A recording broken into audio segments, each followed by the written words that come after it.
Lewatin jalan ini ya, rame banget, nggak ada pelang nama nih bakmi ya, tapi selalu datang orangnya guys. Ini penasaran banget. Kalau bukan hari Sabtu atau Minggu, jangan harap bisa nyobain bakmi ini. Ibu, anak, suaminya mungkin atau kakaknya. Ini rame banget nih kayak pasar. Kayak banget tulang-tulangannya secara free.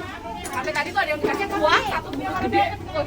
Mungkin bagi warga Ketapang udah nggak asing lagi sama bakmi satu ini karena udah jualan puluhan tahun dari gerobakan sampai sekarang jualannya tuh cuma mau Sabtu Minggu doang. Setiap porsi yang ditawarkan di sini tuh bener-bener generous banget, mulai dari bakminya, pangsitnya sampai kuah bakminya juga. Ini porsian kayak gini 30.000 di Gajah Mada, kawasan Jakarta Pusat ini ya.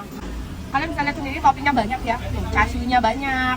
Dan yang bikin kaget, dia tuh cuma jualan weekend doang. Saatnya sampai 400 lebih. Dari suapan pertama, aku langsung suka sama tekstur dan wangi mie-nya. Cashewnya tuh enak loh. Kayak jenis bakmi pohon yang mahal